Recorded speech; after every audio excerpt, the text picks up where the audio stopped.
बात औलिया की है।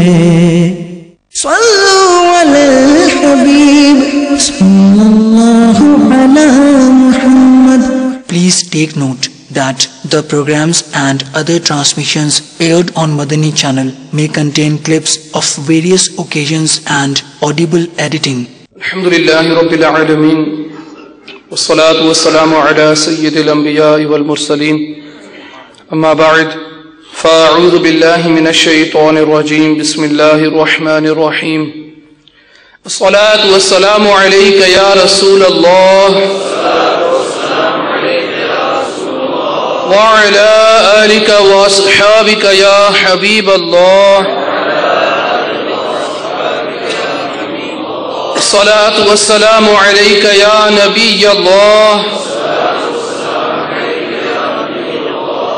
وعلى آلك وأصحابك يا نور الله. نويت سنة الاعتكاف. Islam brothers, alhamdulillah azza wa jal, beautiful sunnah of the Prophet sallallahu alaihi wasallam is whenever we enter the masjid, always enter with your right foot inside first, and upon entering read the dua, Allahumma aftah li abwaaba rahmatik. And then the Prophet sallallahu alaihi wasallam, he says that whoever comes inside the masjid and he makes the nafli i'tikaf intention, as long as that person remains in the masjid, Allah Azza wa Jal will write free good deeds for that person. So alhamdulillah Azza wa Jal, we need to really think to ourselves whenever we are coming inside the masjid, as we are now about to enter the house of Allah. Imagine, a lot of us, we go to weddings. What type of clothing would you wear when you go to a wedding? How is it that you will approach yourself to another person when you go to a wedding, when you go to a meeting, when even you go to meet your friends and your family? How would one go and meet them? In the same way, my dear Islam brothers, but with more respect, when we come inside the house of Allah, stop and think to yourself, where am I going? This is the house of Allah. You look at yourself, you look at your dress, and you look at the way you enter the masjid. And inshallah Azza wa Jal, once we have these rights and etiquettes in our minds, inshallah Azza wa Jal, you will see that when you come in the masjid, you will be blessed with that as well. And you know what the blessing is when you come inside the masjid? The scholars, they say that for every breath a person takes inside the masjid, Allah Azza wa Jal, He rewards with him with 10 good deeds. So my dear Islam brothers, inshallah Azza wa Jal, with the respect of the bayan, a few good intentions inshallah Azza wa Jal we will make. As the Prophet sallallahu alaihi wasallam, he says, innamal a'malu bin niyyat, that your actions depend on your intention. So let's make good intentions that as long as we are in the masjid, inshallah Azza wa Jal, we will sit in a respectful and comfortable position and listen to the bayan attentively. Whatever we hear in the bayan, inshallah Azza wa Jal, we will try to remember it, and then بَلِّغُوا عَنِّي وَلَوْ آيَةً, according to this hadith of the Prophet sallallahu alaihi wasallam, we will pass on to other people as well, inshallah Azza wa Jal. But Islam brothers, reciting durood and salam upon the Prophet sallallahu alaihi wasallam, many blessings, many virtues. Amir al-Sunnat, Shaykh al-Tariqat, the leader and founder of Dawat Islami, Hazrat Allama Maulana Abu Bilal Muhammad Ilyas Attar Qadri, may his shadow remain upon us, in one of his booklets, he writes a beautiful quotation from Al-Qawl al-Badi. And he says that an old pious man, he saw a man in his dream after his death. And he asked, how has Allah Azza wa Jal dealt with you? He said, Allah Azza wa Jal has forgiven me. The pious man asked, for what reason? And he says, I used to write hadith in company of a muhaddis, and once he recited salat upon the Noor, the Prophet sallallahu ta'ala alaihi wasallam. So I recited Salatul Nabi loudly. When everyone heard it, they too recited the salat and durood upon the Prophet sallallahu alaihi wasallam. Therefore, by virtue of this, Allah Azza wa Jal has forgiven all of us. Sallu ala al-Habib, sallallahu ta'ala ala Muhammad, وعلى آله وصحبه وبارك وسلم. Once Allah Azza wa Jal, He sent a revelation upon Sayyidina Sulaiman bin Dawood ala nabiyyina wa alayhi salatu was salam, ordering him to visit the bank of the ocean in order to witness the demo of his power. Sayyidina Sulaiman alayhi salatu was salam, he went there with his companions, but did not see any notable thing.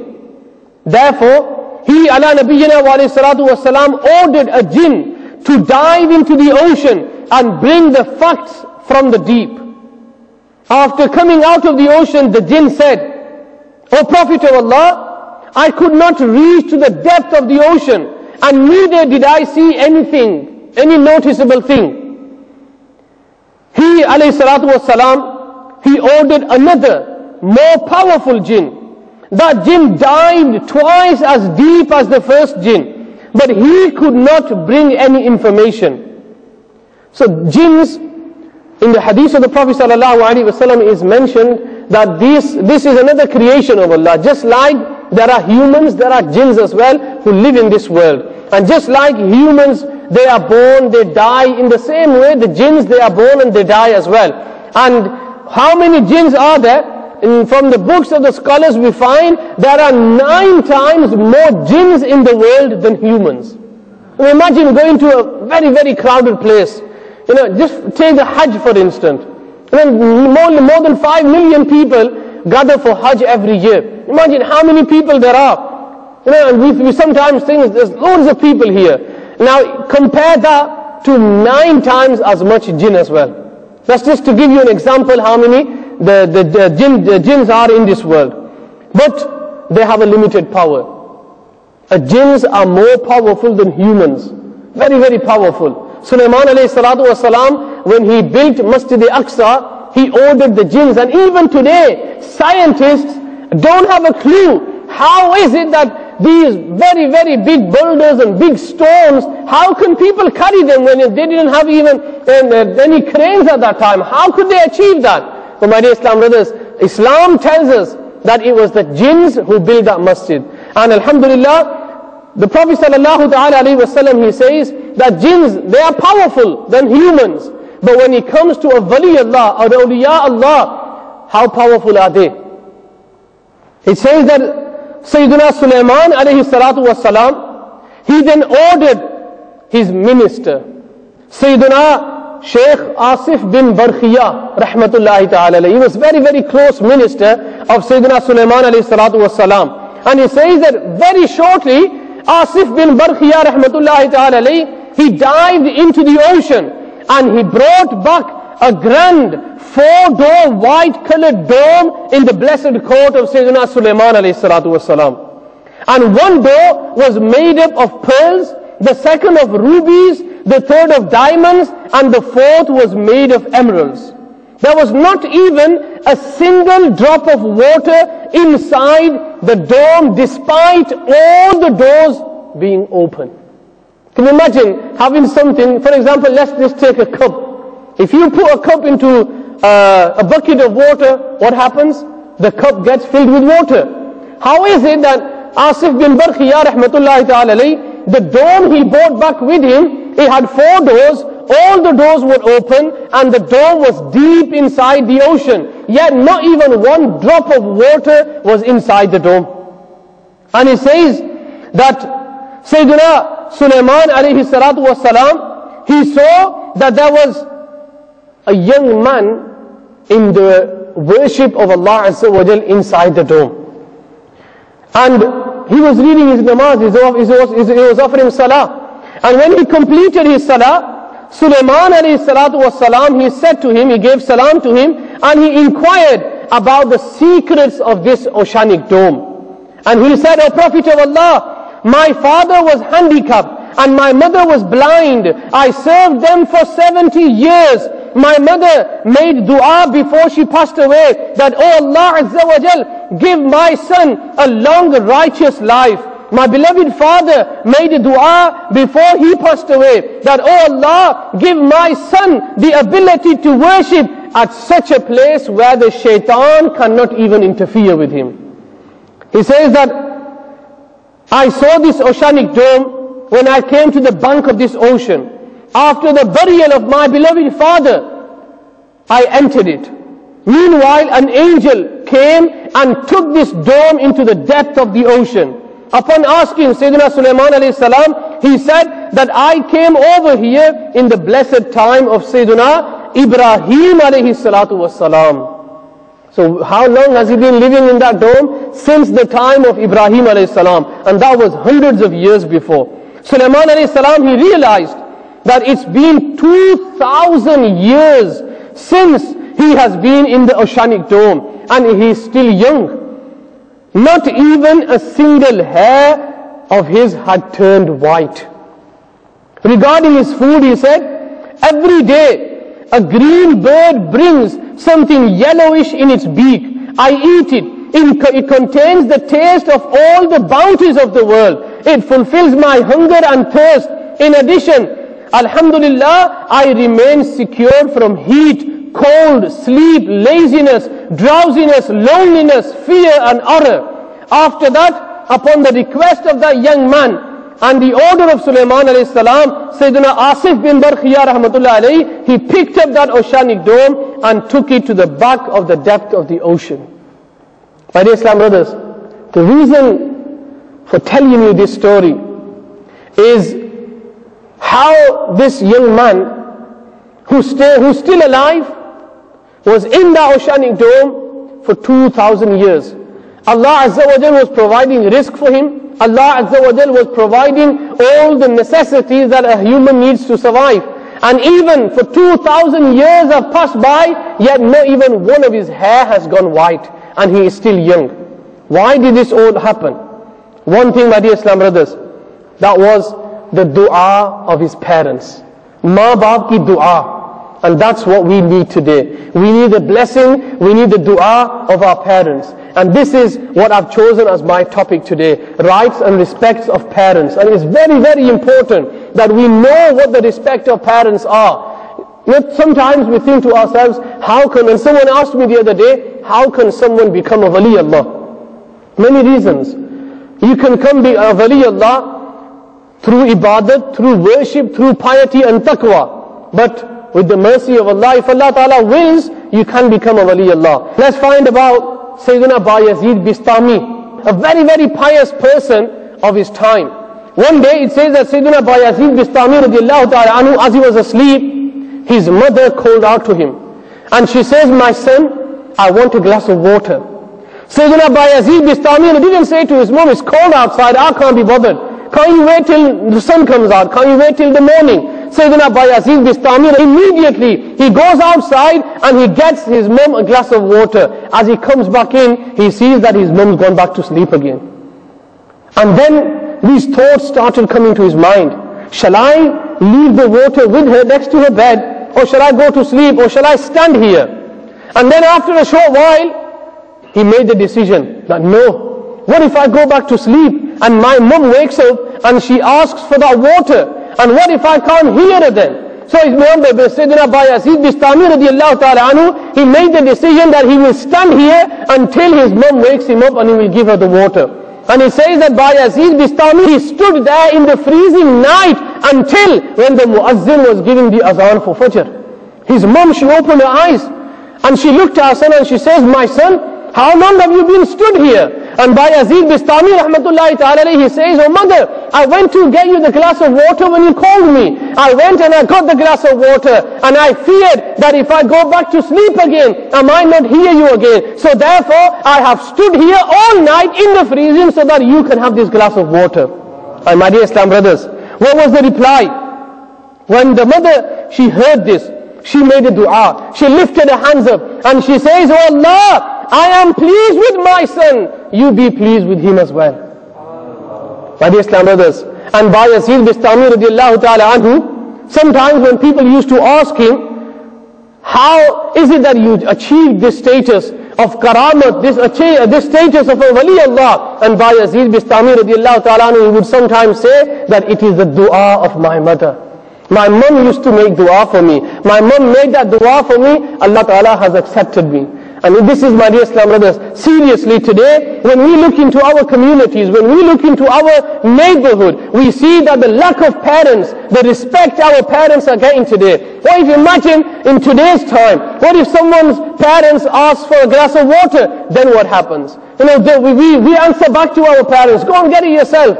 I've heard it so many times. People, young children, 7, 8 years old, they're there at home playing video games, but when their parents call them, oh, we'll do it later. Why don't you go yourself? I'm too busy. I don't have the time. That is what we say to our parents. And imagine the respect and the rights a parents has. It says that what is the right and respect of parents? Now sadly, rights and respect of parents will not be taught in school. They are not taught in the college universities. There is no degree that you can achieve or there is nothing, no subject in school. Where do you learn about the respect of parents? You learn the respect of parents in the beautiful life of the Prophet sallallahu alaihi wasallam. How our Prophet sallallahu alaihi wasallam, he is the leader of all the prophets. He is the master of all the prophets. Yeah, if you look at the life of the Prophet sallallahu alaihi wasallam, how he loved and how he ordered people to love and respect their parents. It says that one day, Sayyidina Halima Sa'diyah, the foster mother of the Prophet sallallahu alaihi wasallam, when the Prophet sallallahu alaihi wasallam, he migrated to Madinatul Munawwara, one day he heard that there was a woman stood outside and she wanted to meet the Prophet sallallahu alaihi wasallam. The Prophet sallallahu alaihi wasallam, he went outside. Imagine at that smile that came upon the beautiful face of Halima Sa'diyah when she saw the Prophet sallallahu alaihi wasallam. That same person, she used to give milk with her own hands. That same person that Halima Sa'diyah radiallahu ta'ala anha took to her home when the Prophet sallallahu alaihi wasallam was born. The Prophet sallallahu alaihi wasallam, he went to Halima Sa'diyah as she was walking inside the masjid. He was sitting on the mimbar park. The Prophet sallallahu alaihi wasallam, he got off the mimbar. He went to Halima Sa'diyah. He kissed her hands and he says, "Oh my mother, come and sit on the mimbar." That is the love and respect. And the companions, they were shocked. Who is this woman that is deserving so much respect? And the Prophet sallallahu alaihi wasallam, he stood up in front of all the companions and he started talking about Halima Sa'diyah, that this is the woman that raised me up when I was young. That is the respect.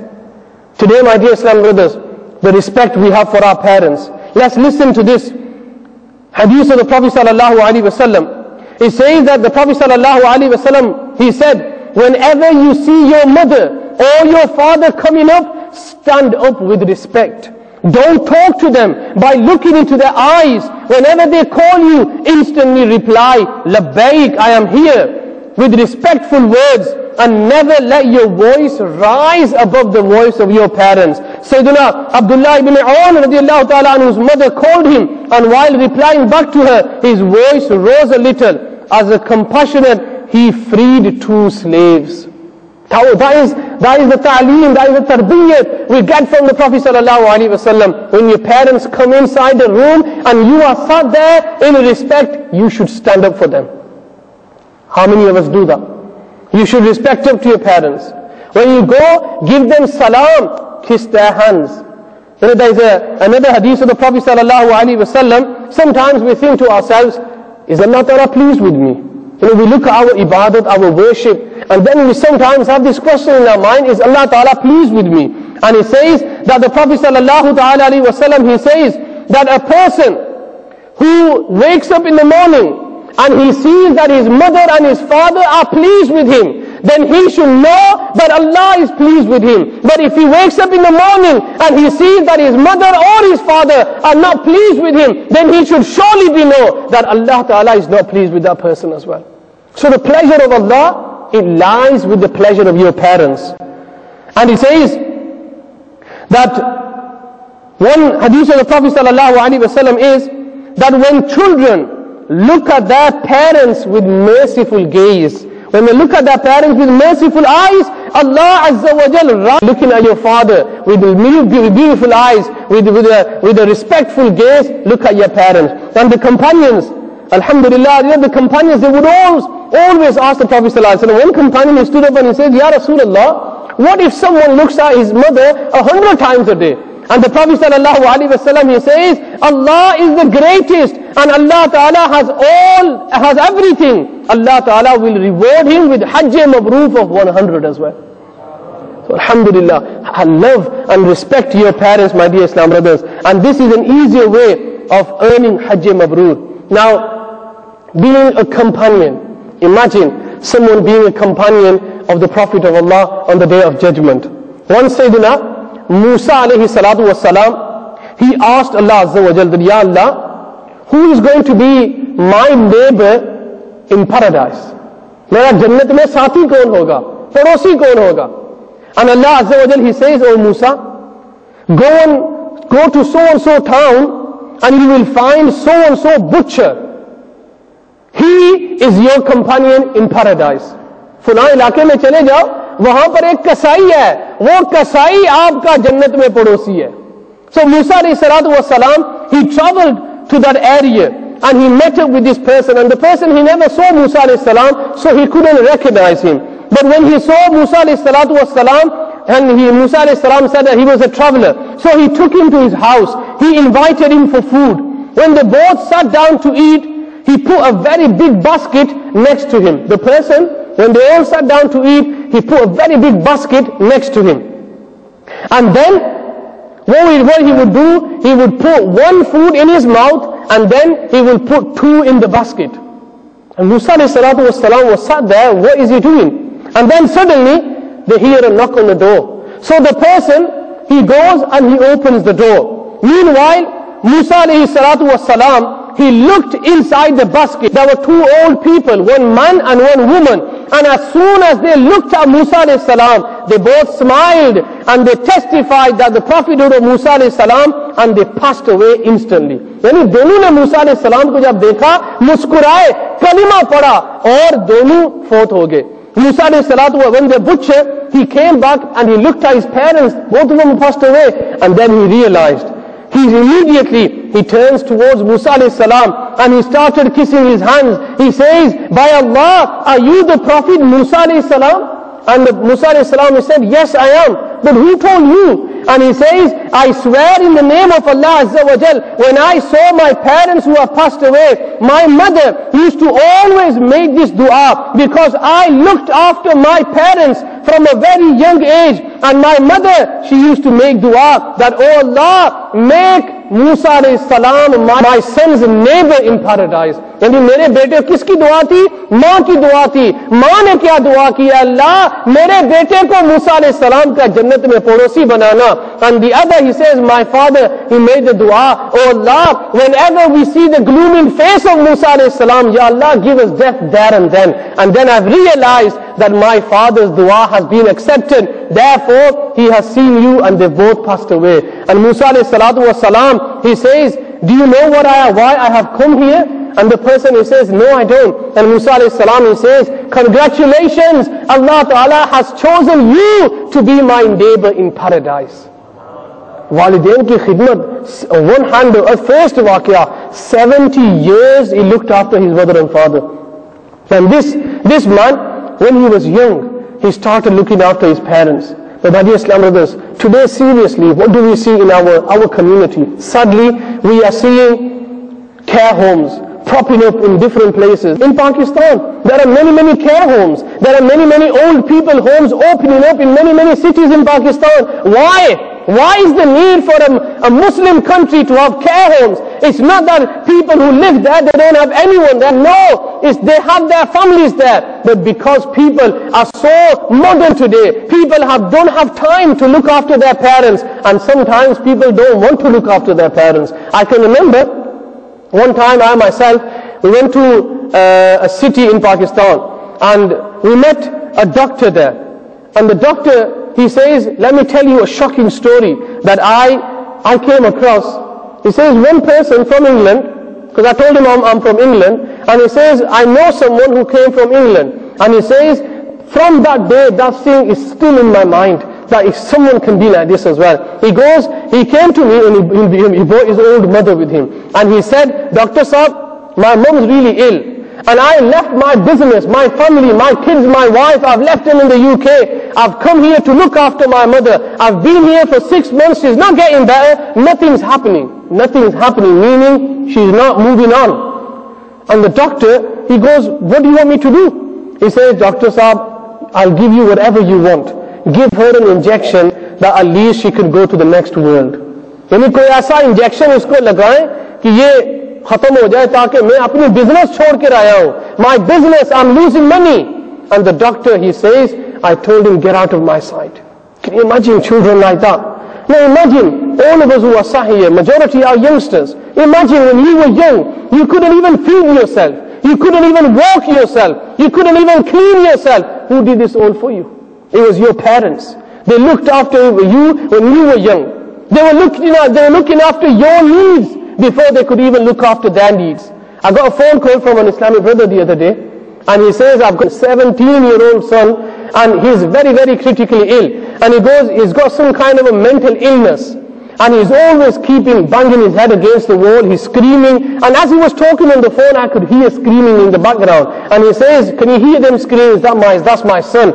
No one can control him apart from me. And I'm really struggling as well. But he says, because of my son, I have a very, very high post. I'm a very, very educated person. But he goes, I have left my job just to come and look after my son.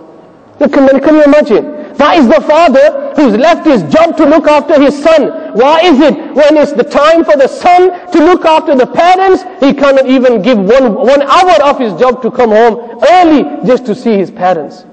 Why does this happen? You know, one thing is because we do not know what the rights and etiquettes of parents are. हमें एहसास नहीं है हमारे वालिदैन का रुतबा क्या है, हमारे वालिदैन ने हमारे पीछे कितनी मेहनत की है, हम इस चीज को भूल जाते हैं. प्यारे इस्लाम भाइयों, think to yourself. Not far off from here, I heard a story that one woman, she was stood outside the masjid, and namazis were coming inside the masjid, Zuhr namaz, Asr namaz, Maghrib, Isha. And then after Isha namaz, they were about to lock up the masjid, and they saw that that woman was still outside, sat on the wall. So one of the namazis, the caretaker, he goes, I went up to her and I said, who are you waiting for? And you've been here all day. And the old woman, she says that, I don't know where I live, but my son, because she couldn't speak English, Pakistani, and she says, I've sat here all day because my son dropped me off here, and he says he's going to come back and pick me up. He goes, I've been waiting all day, no one has come to pick me up. So they asked her, where do you live? And he goes, I don't know, I don't have the full address. But they found out and they took her to a home. They knocked on the door, and the son was the one who opened the door. And the son, he looked at his mother, and the people, they said, what kind of a son are you? You left your mother in the masjid and you forgot to pick her up. And you know what his words were? His words were, well, my mother, she's dead, she's passed away long ago, I don't even know this woman. Why? Why does this happen? It's because we are greedy. We are getting more greedy. It's because have you not heard about the hadith of the Prophet ﷺ when a person was about to die, but he could not recite the kalima? Those of us who are young, who have parents, imagine how lucky you are that you have parents to look after. This couldn't die, he couldn't recite the kalima. His soul wasn't leaving his body. The companions rushed to the Prophet ﷺ and they said, Ya Rasulullah sallallahu alayhi wa sallam, so and so cannot recite the kalima. Therefore he's finding it difficult that his soul is not departing. The Prophet sallallahu alayhi wa sallam, he rushed towards him. And the Prophet sallallahu alayhi wa sallam, he found out that this person, why is he not dying? Why is he not reciting the kalima? Because he has an old mother and she doesn't live with him and she doesn't talk to him. So the Prophet sallallahu alayhi wa sallam, he goes, go and look for his mom. They went and they bought the mother. And the Prophet ﷺ, he said to the mother, why are you not talking with your son? And she goes, Ya Rasulullah sallallahu alayhi wa sallam, when he got married, he started giving a lot of attention to his wife. He forgot me. He mistreated me. He never looked after me. Ya Rasulullah, I left his home because he wasn't treating me well. And the Prophet ﷺ, he says, forgive him, or else he's not going to die. And the mother, because she was angry, she was hurt. She said, Ya Rasulullah, how can I forgive him? For what he has done, I'm not going to forgive him. And the Prophet ﷺ, he says to the companions, go and get some wood and light fire and take his body and throw him in the fire. And mothers are mothers. Badmash bhi hona, maa ka laadla hai. Jis tarah ka bhi hona, maa usse muhabbat karti hai. When the whole world turns against you, one person will not turn against you.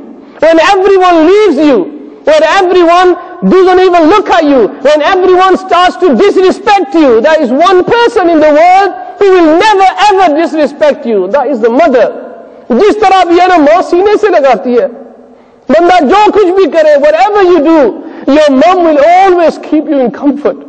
She will sleep on the bed which is dirty, but she will make you sleep on the good side of the bed. The mother, she says, Ya Rasulullah, why are you throwing my son into the fire? And the Prophet sallallahu alaihi wasallam, he says, you are not pleased with your son. Allah will not be pleased with him as well. This is the punishment he is going to have on the day of judgment. And the mother, she shouted out, she said, Ya Rasulullah, I forgive him. Please forgive him as well.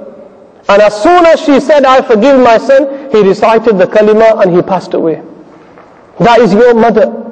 Those who are sahih, who have mothers, think to yourself, how many times have we answered our parents back?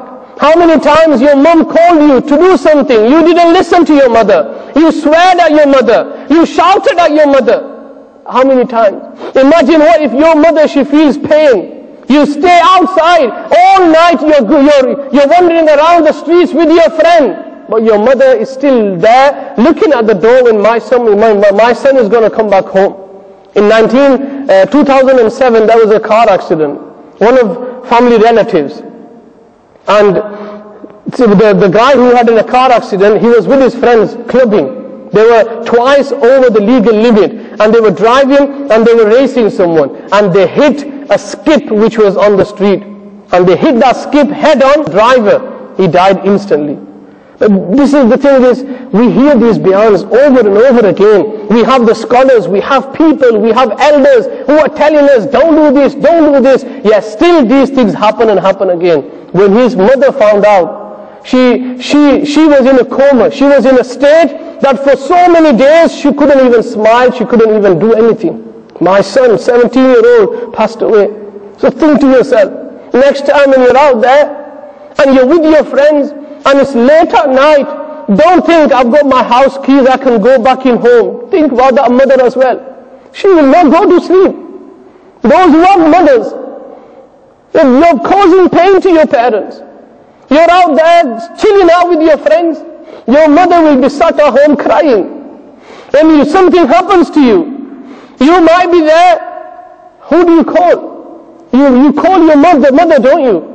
And those who have mothers, what does she do? I went to an Islamic brother the other day just to meet him. He was ill. Someone told him that you should go and visit him. I went to his house and I saw his mother. She was in her late 80s. And her son had a car accident 30 years ago. And he is paralyzed. He couldn't even walk. And when I looked at that mother, she did everything for her son. She would cook the food for him, she would take him upstairs, she would take him everywhere. And she couldn't even walk herself. But she had that love. Imagine that mother, how much love she has for her child. Even though he's 45 years old, that mother still calls him a baby, my son. She takes care of him. But when it comes to their turn, when it comes for the mother that she needs to be looked after, what do? Sometimes we put them on the street. I read a newspaper article, and in that newspaper article they were talking about these beggars on the streets, in the streets of Lahore. They were talking about these beggars, and they interviewed a beggar, and he had his wife with him. They were in their late 80s as well. They had the father, the old man, he had right big glasses. That tells you how old he was. He had a crutch in his hand. And he had his old wife with him. And they interviewed them and they said to them, why are you begging on the streets? What made you come on the street? And the answer they said, we've been living in this town, city for years. We grew up in this place. And it says, don't think that we don't have a home to go to. We have 4 sons who live in the same town, city. They are living in mansions and we are living on the streets every day. They are living with their family and children with ease. And their parents are begging on the streets just to survive. And they said that we owned everything, but we gave up everything so that our children can live in peace. But today we never knew that this day will come to us. Think to yourself, those who have mothers to go back to, You're going to go back. Your mothers will be waiting for you. They will have the food ready for you. Everything will be ready for you. Those who don't have mothers to go back, think about the day and night that these people will go back home. Big homes but no parents there. And this is, my dear Islam brothers, one of the biggest downfall in our community. At least those of us who are sat here, let's make intentions. Those who have mothers, promise yourself, make this intention. And if you have parents who don't talk to you because of what you have done to them, go into their feet. Fall into their feet and say sorry to them. Because don't you think that you can live in this world with ease and comfort whilst your parents are not pleased with you? Because if they are not pleased, Allah is not pleased. And one of the sayings of the Prophet ﷺ, kiss your mother's feet, you have kissed the doorstep of paradise. My dear Islam brothers, let's make a new change. Let's change our lives. At least I can change. Then inshallah try on your friends. Inshallah, so slowly we will see that these old people home, there's so many of them. I just want to quickly mention to you, because we live in this is our country now, we live here. There was a councillor, local councillor I know, and he went into one of these care homes, and he saw an old buzurg there. And he went up to him and he says, Haji Sahab, what are you doing here? And he goes, my son, one day he woke up and he goes, look Dad, you're always coughing, I'm always having to take you here and there for your appointments, I don't have time, I'm going to lose my job, therefore I'm going to put you in a care home. And we sometimes think, yeah, I pay for that care home. You don't know how they treat people in them care homes, because they're not theirs, are they? Just imagine, when you were born, instead of your parents and instead of your mother's arms, what if you were put into another person's arm? How would they treat you? They won't treat you better than your mother. So this is the same way, these care homes, they don't treat your parents better than me and you can treat them. And that buzurg, he says to the counselor, and he goes, go and tell my children. And one of the doctors, he saw him and he came and he says, it's been 3 days, he hasn't ate anything. And he goes, why don't you eat? And he goes, how can I eat? They're always giving haram things. I can't eat that. I can't eat pork. And 3 days later, he got a phone call because children, they left him there. That's it, forget him. And he goes 3 days later, he got a phone call that buzurg, he is in his last moments. And that counselor, he says, I went to the care home and I could see that man breathing right heavily. And he says that he was always repeating this name. And later on I found out it was his own son. That the son never came to see him. And his son passed away. The only time the son knew of his father's death is when he phoned him up and he says, look, your dad's passed away, go and organize his janazah. That's where we're going. My dear Islam brothers, this is the mission of Dawat Islami. We need to talk about the real things that are happening in our community. And your parents, there is no substitute to a mother, there is no substitute to a father. Go to them, say sorry to them. Even if it's their fault, say sorry to them. Fall into their feet. Inshallah, your parents, when they be pleased with you, Allah will be pleased with you as well. May Allah Ta'ala forgive our parents. Those parents who passed away, may Allah Ta'ala forgive them. And though our parents, if they're alive, may Allah Ta'ala grant them good health. And inshallah, a long life. Ameen bi jahi nabiyil ameen. Sallallahu ta'ala alayhi wa sallam. Sallu ala al-habib. Sallallahu ta'ala ala Muhammad.